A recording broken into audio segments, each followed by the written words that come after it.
Hello, hello, hello. I wanted to warmly welcome all back to our Solar Punctification Sunday program. And at this moment, we have our next speaker, Claudia, who's about to begin. But I just wanted to share a few words of introduction for Claudia, as well as an invitation that if folks wish to take seats, they're warmly welcome to, etc. So I want to acknowledge that we are here in California, and there has been a catastrophic wildfire in our state very recently in Southern California. And so we are in a bioregion in which our interdependence is constant. Our interrelation is both a potential source of resilience and strength if we collaborate at the scale of our collective challenges, and it is also a risk if we don't. And so we have in Claudia Brenner, our co-CEO, co-leader of our Catastrophic Wildfire collaboration at Crowddoing, but also we are co-designers, her and I and colleagues at Crowddoing, with the United Nations Office of Disaster Risk Reduction, ARISE, for the Community Wildfire Risk Resilience Scorecard, which has been a diagnostic tool for communities to understand all of their risks and hazards that relate to catastrophic wildfire. And that has also brought us on a journey to explore dozens and dozens of different social innovators who've each had technological advances in how we get ahead as communities of our catastrophic wildfire risk. I also want to acknowledge that Claudia is an artist in the show and has marvelous art here that you can see, including goat-related art, because we have studied that there are hundreds of thousands of underemployed goats in California that are only put to work 6 months a year, because when they are on feedlots, they are emitting other levels of gas that has a climate consequence, but when they're in the WUI, when they're put in the right part of the landscape, they can be a part of our ecological regeneration in the spirit of what we just heard previously from Nicholas in terms of the regenerative approach to landscape management, and earlier in the day in terms of the ways in which regenerative technology can be of profound consequence. So I want to acknowledge that this is a journey of cross-reference, because Claudia was already stewarding an incredible wildfire prevention fractal when she was part of the cohort at the Design Science Studio, which we will be hearing from later today with Roxy's presentation.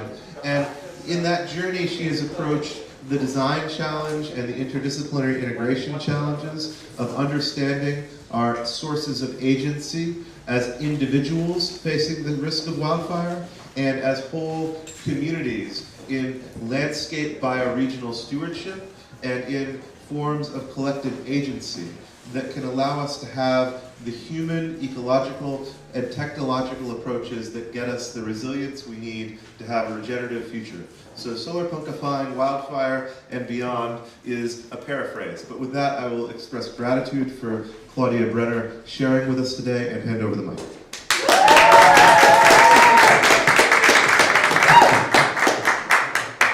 Thank you, Bobby. I think I'm done. He covered a lot.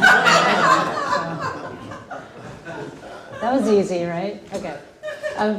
Yeah, I don't know if you saw this, but this is from Design Science Studio. This is an animation that I did as part of my project. And it was to help people prepare to evacuate, which after LA having more than 150,000 evacuees, wow, yeah, who probably were not ready to go, you know, when they had like 5 minutes, 30 minutes, that kind of thing.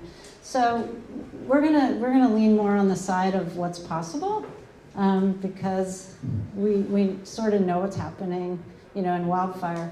But I'm gonna hop around through a couple presentations, so bear with me. Okay, we're back. I feel like I'm at a show. Okay. All right. You are. I did grow up watching a lot of, I had an uncle who was a comedian, so I did get to go to a lot of shows. All right. Okay, so I'm talking about systems innovation in wildfire, and there's going to be 3 parts. So the first part will be about wildfires, Second part will be a short part on multi-dimensional systems design. And the third part will be about mapping systems. And one of the main themes is that, people always say, don't worry about too much, you're going to boil the ocean, which unfortunately we are. But on the serious side of things, this is all possible to be able to do. So that's really one of the main messages. So just a little bit about my background. I've worked mostly many, many years in technology related, working on huge software platforms and connecting silos. So integrating systems across and taking those plans and scaling them either throughout companies or globally also.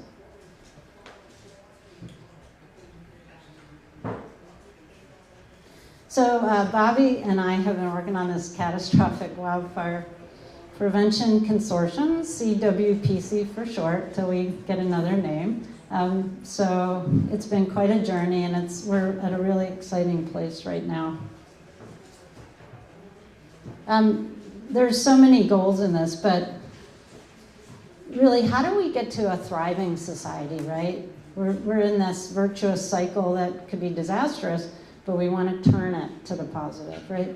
The other thing is that, and this is why I joined Bobby in the first place, because he said, well, how can we pay for this? How can we invest, how do we get people to invest in prevention instead of what's happening now? It's already $250 billion just the first week in LA. It's going to be over $1 trillion for that fire. And if you put some billions of dollars in, it's a very high return on ROI on investment. The other thing that we're doing is that we're pulling in innovators together, and we're catalyzing the marketplace by accelerating innovation and collaboration. So one of the guys on our expert group, this guy Josh, with like more than 20 years of fire experience, said, we already had a 9/11 with Paradise. We had another one, more than people know, not only in addition to Maui, globally and all that, but with LA. My hope is, how do we help them recover? How do we help them become a role model for the rest of the world to help them build this thriving society? I decided not to show this, but I do have some videos where we see the house, and they have the whole thing is on fire. Like, it's just basically consuming that. So it's been quite tied to a lot of media lately. Yeah, you probably can't see that too well, but this is a map, a poster that we did for the science conference called the AGU. Also over here on the wall. Thank you. Yeah, and you can see it much better over here. But the main part of this is that we got entered for this Community Wildfires Resilience Scorecard. On the left side really talks about the systems of systems. One of the things that I saw in corporate was that, sometimes a person saw, the elephant, the whole elephant. Sometimes they saw the tail. Sometimes a person saw the herd, right? But all these people are trying to work together, and how do we do that? So this bigger systems of systems and the context of which we are working in is so important. So that's on there. And then we have this community scorecard, which I'll show a little more detail on in a second. And then the other thing, which I'll talk about a little bit, is this Aldercroft Heights, because one of the things is very big in my career is being in the field, so that we don't just design things in our minds, right? Like, our minds are really powerful as humans, right? It's amazing, go to the moon, but how do we basically design around things?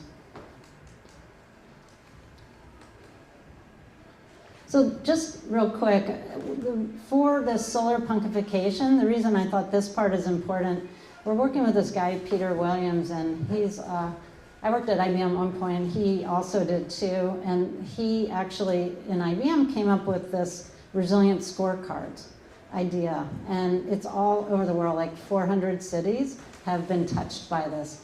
And so we used that same format, which he built on the United Nations resilience, 10 essentials, right? So I jumped on the opportunity when he came to Peter and us and he said, hey, do you guys want to do a toolkit and a scorecard? And he's connected to the United Nations Disaster Risk Reduction Group, right? And so, so we now have a new version coming out this next week. But what's important about this is that it's way more comprehensive than a lot of the plans that are in the communities right now, you know, from FEMA or the Community Wildfire Protection Plans, because it has governance. It has what is the internal capacity of a community, what is the infrastructure within that community, and something that I pushed in, it was natural buffers, but I pushed it into natural systems now so that we can look at the land, right? You know, not just the built environment, not just where the humans are, but where is the whole ecosystem in within that. So that's the natural systems. It also goes through the whole life cycle as well. So, and the other thing about the natural systems is when you stand on the land, which many of you guys are probably speaking to the choir here, but it's really the health of the land that's going to make a difference. We can bring the drones in, we need all the monitoring systems and everything like that, but we really need healthy land, healthy trees, you know, vibrant systems. This basically is just shows that we come out with some metrics. So we have 120 questions, and we're getting ready to take this into Germany, Slovenia, and Czech Republic. So we're super excited about that. Okay, I talked about the system. So we're creating a nexus with this wildfire. That we're going to connect, everything is centered around communities, because we are human, right? And then we have all the partnerships around that within the context of the earth. And if you can see, we work with government, like CAL FIRE, County Fire, businesses, a lot of entrepreneurs, but like Esri comes to our meeting, and NASA, and people like that. So we work with all the foundations and academia. So it's a very multi-stakeholder thing. One of the things that Bobby, when I came in, he talked about this Deschutes thing. And basically what they did, and he can tell us better, but I'll give you my version. So basically they, over time, took all these practices, Bobby likes to call them social innovations, but they're mitigation practices also.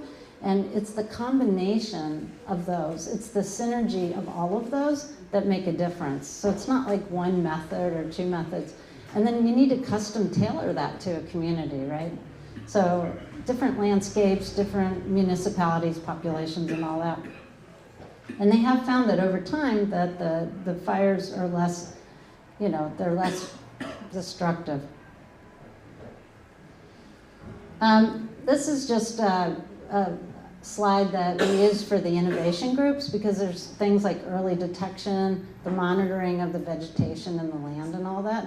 And so these are just some of the combinations. These are not all. This nexus will be thousands and thousands of people and services and communities. So I'm going to switch a little bit to Aldercroft Heights. Like I said, it's so important to design around, you know, and I've got something on Earth Center design, which Stacy would be so grateful for. But long story short with this, Aldercroft, we had Ed Orr, who's a division chief in CAL FIRE.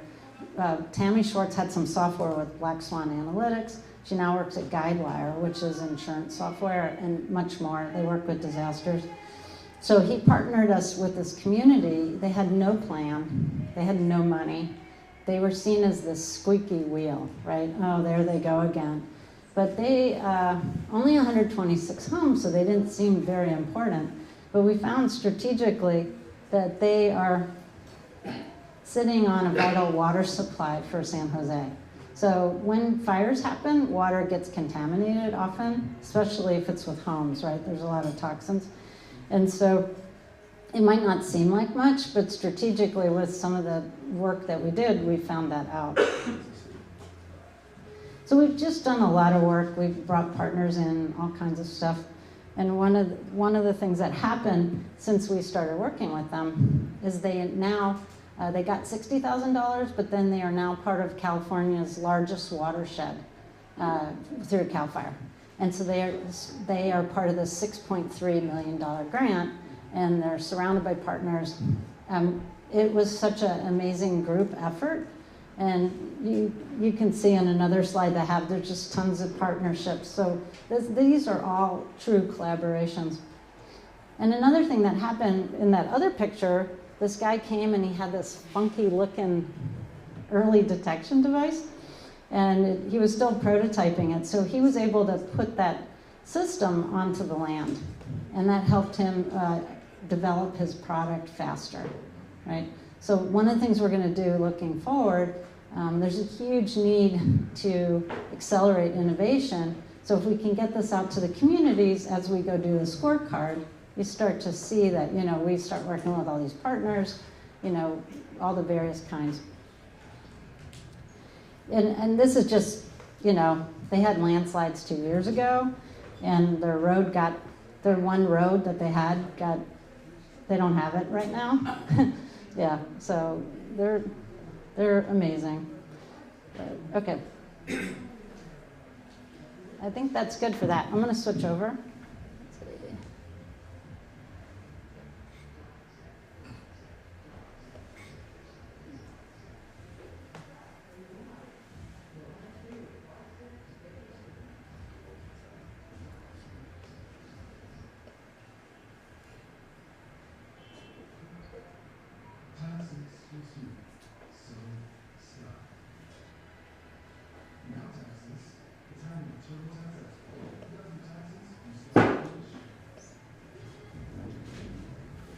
All right, okay. So I've heard different numbers. The one I had originally heard was 2.5, but one of the things that I found and that I've been on this journey is that when I was working in corporate and I told you about the elephant, I thought, well, if people could see the system, things could go faster, right? I feel like people talk and talk, but if they could see the interconnections among things, like this thing causes that thing, which causes that thing, and the whack-a-mole, so like how do we kind of see what the unintended consequences are, right? Really important. And so I started on this journey, since I do cartoon, so I do see everything in cartoons, but so I started on that journey. But when people talk about the Earth using up resource, right? Like how does that compute, right? Anyways, so we obviously are using more than we have.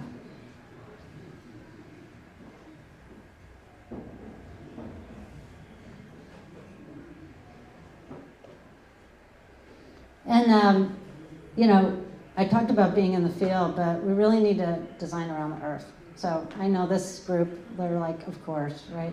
I don't want to assume that, but that's all. And the other thing was, when I started this, it was really kind of seeing that, now we're global, right?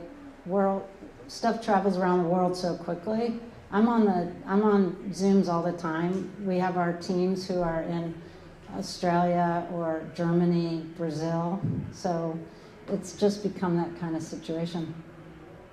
And the disaster life cycle, when I started this, I started on the urgent part, but how do we basically move everything to the living systems part, right?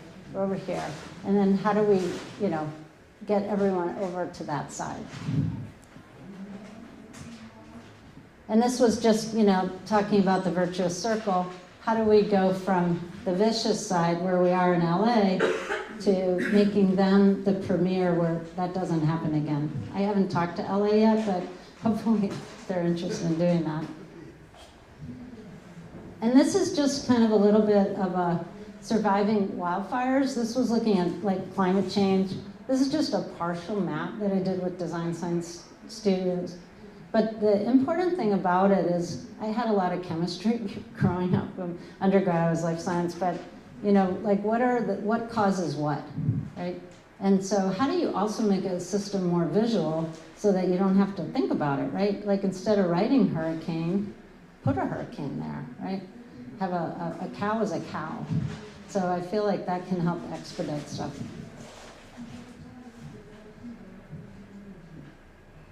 So this part is about managing complexity, and I was thinking about that. It's kind of how I was thinking about it some years ago, but I think it's like, how do we, people are talking about embracing complexity, right?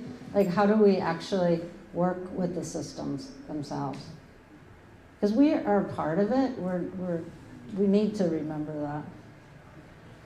This piece is basically, we're going to look at two today. I talked about the first one, which used to be people-centered design, but now earth-centered design. And the next part is the multi-dimensional stuff, and then some mapping. And a lot of stuff that I work in is working in building infrastructure, right? A lot of that stuff is below the iceberg, right? And, you know, people just see what they see. But, you know, in a house, right, you just want to turn on the light. You just want to turn on the water, right? You turn on the heat. But somebody had to get all that together. And when we build these fancy systems, right, you know, people are like, oh, how come it didn't work? I used to be like that, you know. But the reason is because we really need more strategic design. Like, it's good to have agile design, but it's really good to kind of plan this stuff out. So this multi-dimensional design, you know, a lot of people say we're in 3D, 4D, but when I was working at Oracle, I was like, oh my gosh, just customer segmentation, which I won't show you, had 10 things, 10 different items just to explain who the customer audiences were, and across like infinite like types of elements within that. And so that became my journey on this multi-dimensional systems design. So some of the things here, and I have a huge presentation on this actually, it's just like scratching the surface, but you know, we're in the meta systems, right? And people, there's all kinds of systems, practices, and I think we're in an and universe, not an or. You know, it's and. All of these practices are really important, but it's kind of like a, you know, I'm a mad science cook. You know, I decide if I use one recipe or take from 10 and build the one, right? And so within this, you know, there's different views. Everybody has different views of the system. There's many relationships, and multi-path. Like even in a systems, there's like money. Money's a circulation, right? Ideas are circulations. There's different workflows and different processes, and all of these things are going on at the same time. Even in a website, if you have really good web design, it looks so simple, and you just know the path that you took. But a really good designer builds for all those paths, right? And so you just need to get to where you want to go, but all of that's in there. And another thing is multi-purpose. So one of the things we're doing with our system is that you put the information in one place and you use it many times. So there's efficiencies of that, right? There are ways to build systems that could be kind of thoughtful. Another thing is multi-role. Like even within a person, like when I was working in healthcare, you have one person who could be you know, a doctor, right? But that doctor could be a parent. They also can be a patient. And they also have parents, right? So at any moment, there are different roles. So I feel like, in a way, you know, we're just at the beginning of systems and practices, right? There's been amazing work over years in systems dynamics and design thinking. And so I think just building that pot up is really important. And another thing is, like, you see this in the wildfires, it's multidisciplinary, right? A lot of times in corporate, you get a job, but like it's really important. We have to wear different hats, especially in smaller organizations. And this we'll see a lot more as we go. All right, last piece. All right. So this is about the maps. So as Patrick said, I do have some of the maps that I've done over here. Thank you, Patrick. That's really good. And I'm happy to talk about those. They're just looking at different ways to visualize systems, right? And how to do that. And how do we get to that aha, right? Because you can actually be, you know, I had here, like, you can read a book, right? You can read a report, but a lot of these reports are 250 pages. I don't know about you, but it takes me a while to read, right? And also, you can see here that you know, you can have an ebook, but you read that, or you can have a 2D map, right, which kind of shows you how to get there. But what about this interactive, immersive space, right? We're still coming into that world, and we heard about it yesterday, right here. Yeah, a whole lot. There's so much exciting with mixed reality also, so that we don't have to just be in a virtual world, but we can actually be mixing those things at once. I'm not like, it has to be one or the other. I think you tailor the solution to what's needed at the time. But by doing this, what happens? We can save time, we can increase comprehension a whole lot, and even make better decisions, because if we see those interconnected, you know, and we can find, one thing I didn't say is, I see this all the time, is we have, like for wildfires, it's gonna cost billions of dollars, right? And you're like, oh my God, that's so much. But that's way better than 100 billion, you know, trillion every year, right? But at the same time, with the money, you can make better decisions, right? So you can see where the optimization points, where are the limiting factors. And so you don't have to do everything, right? But it's finding how to be smarter about it. And I think that's where systems can also help a lot too. I love this. Daniel Ammon said this, I don't know if you know this guy, but he maps brains, right? And in the beginning, they thought he was a quack, and now he's really well known. He's thousands and thousands of brain scans, but he basically said this, pictures are worth 1,000 words, which we hear, but maps are worth 1,000 pictures. So I think we're just in the beginning of being able to harness this, especially with technologies. So I think I kind of talked about this. So it's really this complexity. It can be overwhelming, but frankly, I think it's really fun. Actually, I think it's a really fun puzzle to take these challenging environments and like do something with them, and they're very doable. So how do you make it relevant and actionable in, you know, business, right? Because you want the outcomes. You don't just want to have a plan. You want to actually, you know, prioritize the stuff. And with the communities, that's what we did with them. We actually gave them, you know, I do portfolio management, so I gave them the spreadsheet, and now they run it themselves. And then they decide what their priorities are. So they become much more empowered. So this is something I did with a group called ANTS. They're called ANTS. They have a 3D analytics system. But, okay, if you see this chart, the main thing is, I don't know if you can see it, but this green kind of stuff, those are where earthquake faults are, okay? And I had the guy take the earth and flatten it, because you can see the difference between, you know, heights and stuff.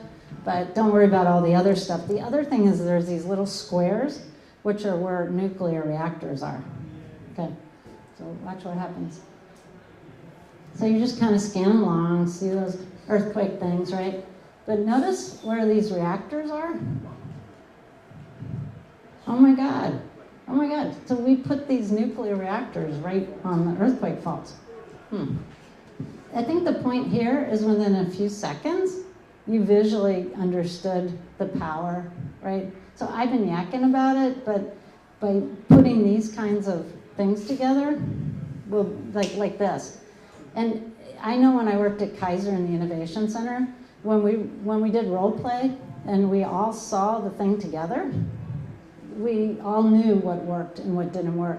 We had 60 people, they had a healthcare cart, they were rolling it around, and they put the medical supplies on this, and they were gonna spend like millions of dollars to make sure, because, you know, giving medicines, 100,000 people die a year, and 1 million people have errors. And that was years ago, right? And so we were working to solve that. So we're running around, pushing this cart around. And we did this role play, which is another technique to look at a system. And they found out that it wouldn't work because it was too heavy. It was hurting the nurses' backs and all that kind of stuff. And so by doing that early testing, the experiential testing, they found out that they wouldn't do it. A week later, a guy came into our center and he said, oh my God, I wish we had your center. We just spent millions of dollars on a cart like that, you know? Anyway, so little story. We're almost there because I want to make sure if you guys have some questions. Let's see.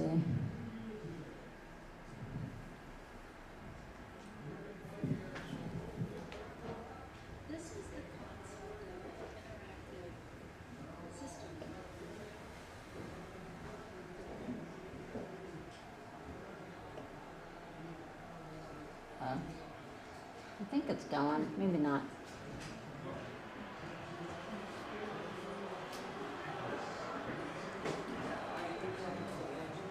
It's hard to compete with Super Bowl, but hey, okay.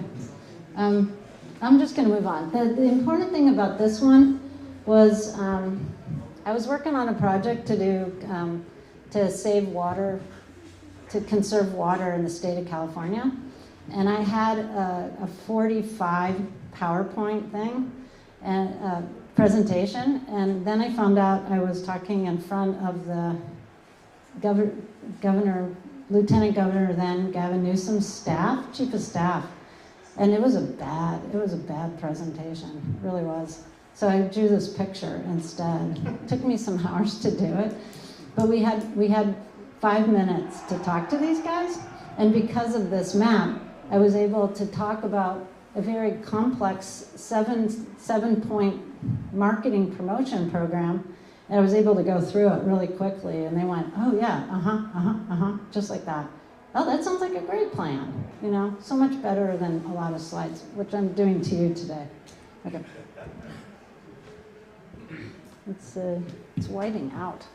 I'm almost done.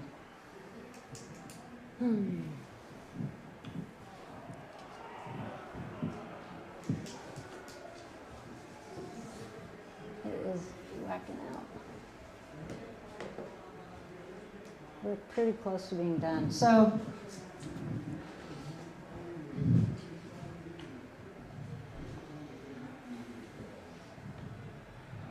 I think I'm going to talk through the rest because the PowerPoint decided to close. It probably wants to see the Super Bowl. But seriously, so over here I have some more maps and stuff. Like I have one when I was listening to a presentation about methane, right? And I think there's just a huge opportunity, right, to work at a systems level and to be able to map this out. So I think we caught most of it. Let's see, are we still on?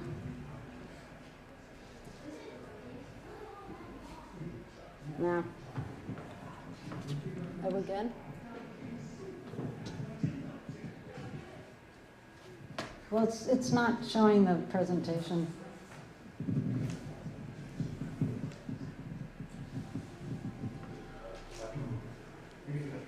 Hey, any questions? I think that's good.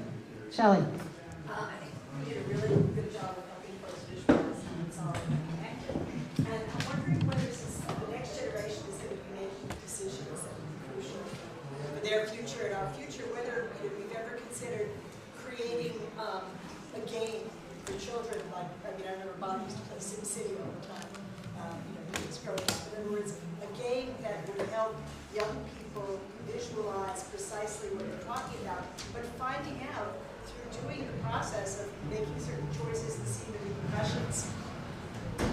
That's an excellent question. In fact, Peter, there's a Stanford student right now who's doing wildfire work, and they're creating a game, but it's like a hand game on a board.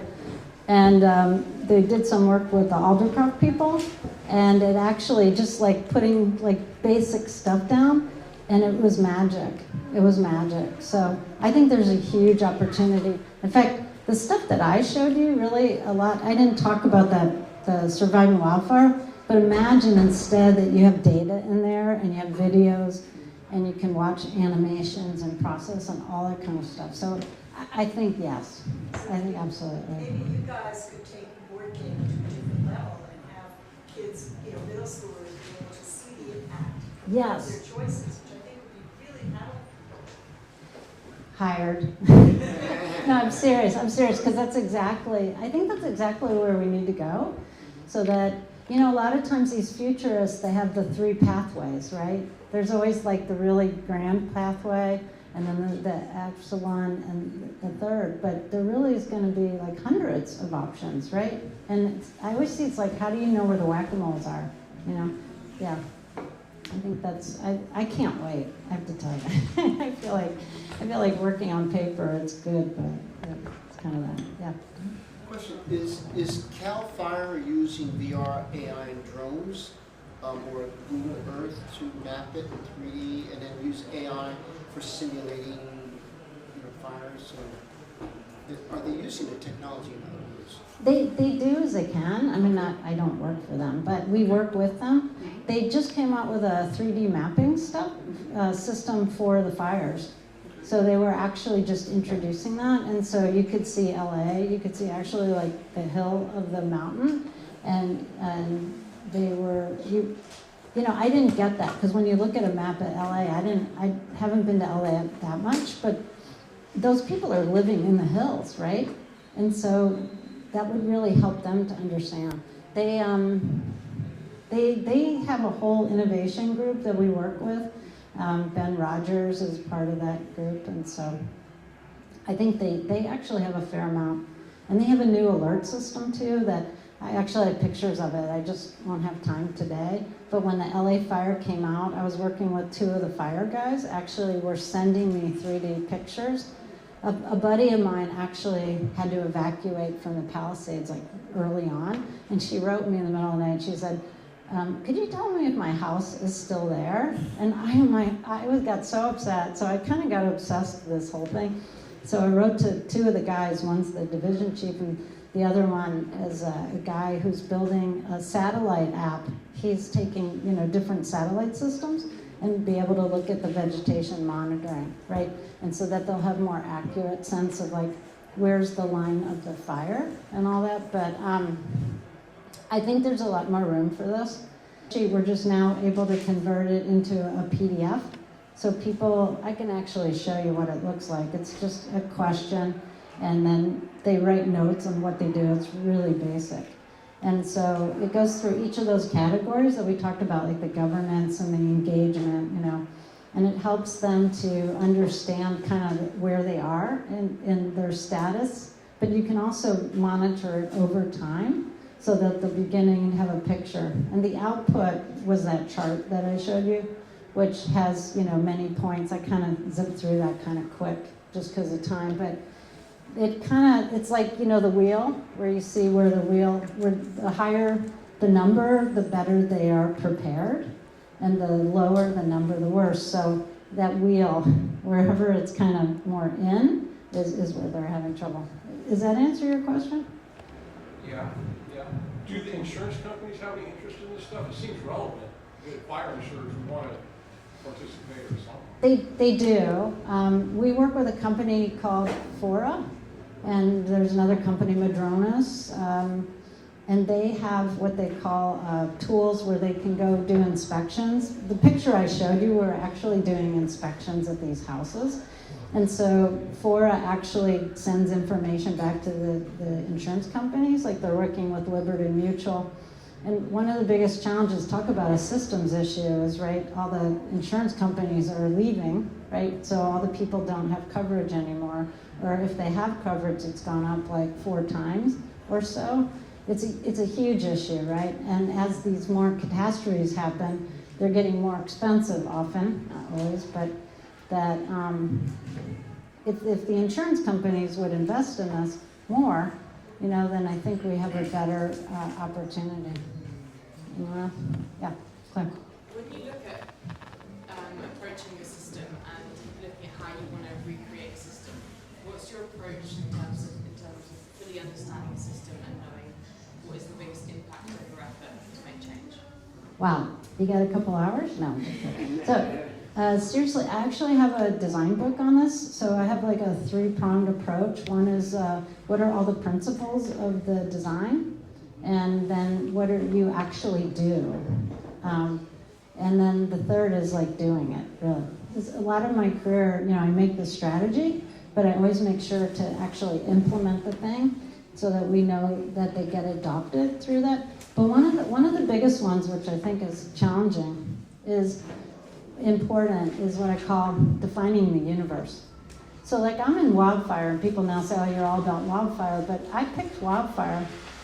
There were 4 industries I thought would be perfect because they're cross-industry challenges, right? And so wildfire kind of has a universe to it, but you can't really do wildfire without water, right? And so Nick was talking about water, and other systems before. So, they're all connected, right?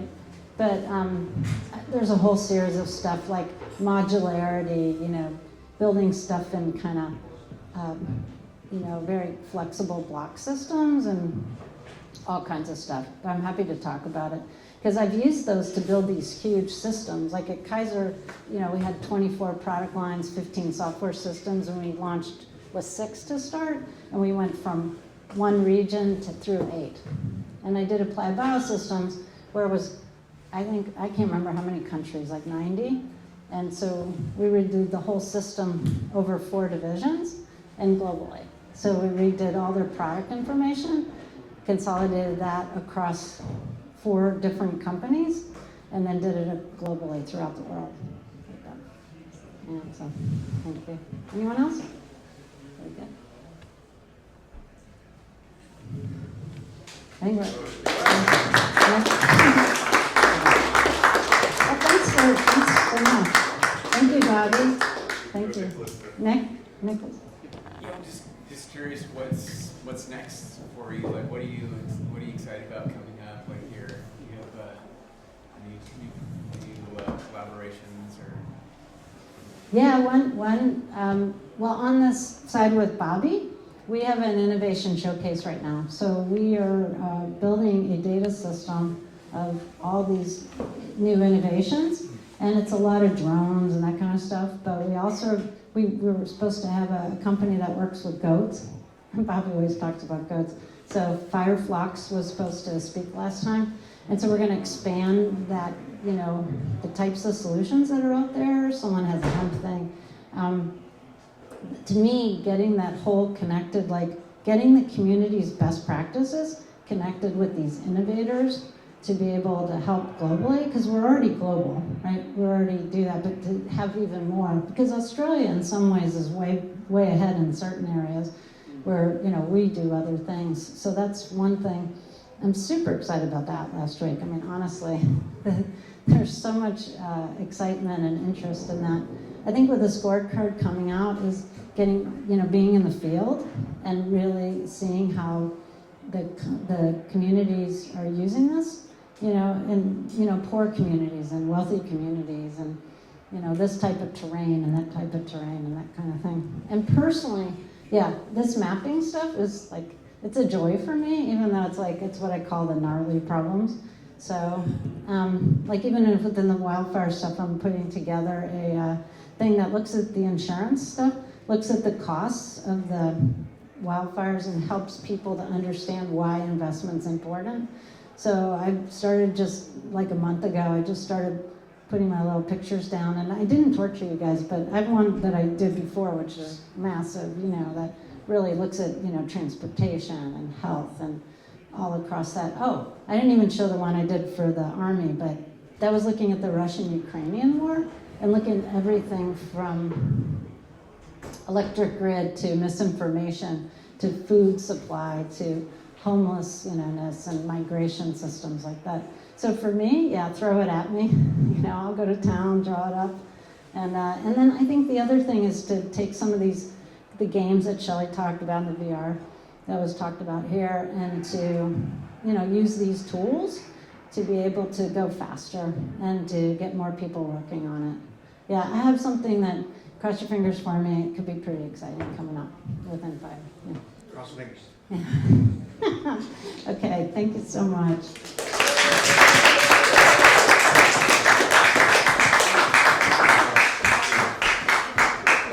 I just wanted to thank Claudia for sharing that, because I think it's an incredibly important challenge to get right, to get ahead of the catastrophic wildfire risk, given that in our bioregion it's one of the greatest risks to human thriving that we have, from the climate augmentation of that risk and a combination of challenges. So I just wanted to first hyper acknowledge Claudia. Thank you so much for sharing. I also wanted to say that we're going to set up our next speaker. Our next speaker is Tom Watson, and the future of artistic community here. We are also very delighted to welcome him, in part because this exhibition is very much interwoven with his auspices, because all the art here that is printable and will be traveling in the future to Germany, where Tom has built this incredible artistic community of people who are thinking in a creative way and in authenticity and interrelationality that is very much an inspirational solar punk example. And so every part of our recording today will be played in his art gallery and art ecosystem in Germany after later in 2025. And I think that's part of thinking about how are we a global community who cares about our right relationality with each other, is that he has been instantiating a real-world proof of concept among how hundreds of artists can playfully collaborate and joyfully understand each other and build community that embraces radical diversity of contextuality. And I'm going to let him set up, so let's have a 5 or 10 minute preparation break while that's happening, and just super looking forward to the rest of solar pumpification with you all.